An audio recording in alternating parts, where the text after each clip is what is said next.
بسم الله الرحمن الرحيم. قل أوحي إلي أنه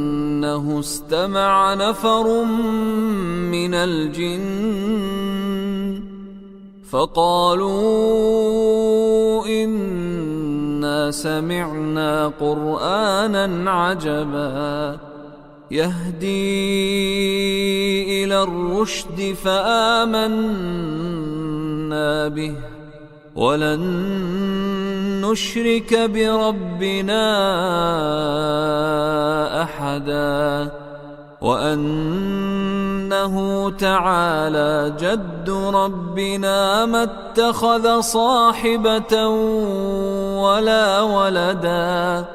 وأنه كان يقول سفيهنا على الله شططا وأنا ظننا أن لن تقول الإنس والجن على الله كذبا وأنه كان رجال من الإنس يعوذون برجال من الجن فزادوهم رهقا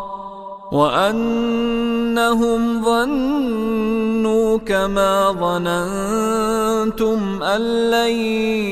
يبعث الله أحدا وأنا لمسنا السماء فوجدناها ملئت حرسا شديدا وشهبا وأنا كنا نقعد منها مقاعد للسمع فمن يستمع الآن يجد له شهابا رصدا وأنا لا ندري أشر أريد بمن في الأرض أم أراد بهم ربهم رشدا وأنا منا الصالحون ومنا دون ذلك كنا طرائق قددا وأنا ظننا أن لن نعجز الله في الأرض ولن نعجزه هربا وأنا لما سمعنا الهدى آمنا به فمن يؤمن بربه فلا يخاف بخسا ولا رهقا وأنا منا المسلمون ومنا القاسطون فمن أسلم فأولئك تحروا رشدا وأما القاسطون فكانوا لجهنم حطبا وأن لو استقاموا على الطريقة لأسقيناهم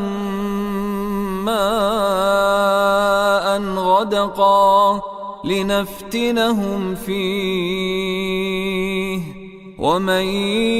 يعرض عن ذكر ربه يسلكه عذابا صعدا وأن المساجد لله فلا تدعوا مع الله أحدا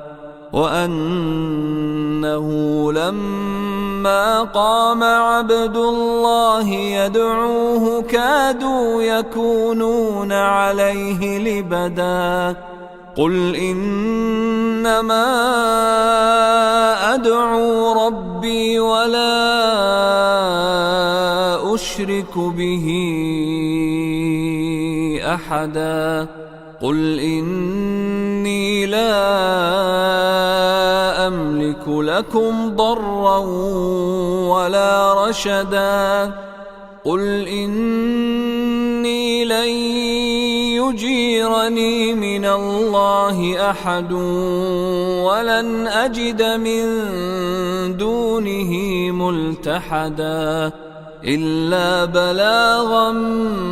من الله ورسالاته ومن يعص الله ورسوله فإن له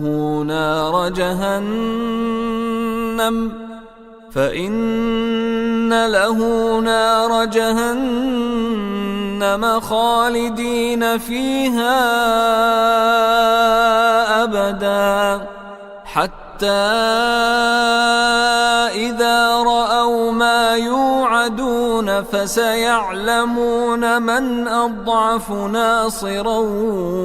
وأقل عددا قل إن أدري أقريب ما توعدون أم يجعل له ربي أمدا عالم الغيب فلا يظهر على غيبه أحدا إلا من ارتضى من رسول فإنه يسلك من بين يديه ومن خلفه رصدا ليعلم أن قد أبلغوا رسالات ربهم وأحاط بما لديهم وأحصى كل شيء عددا.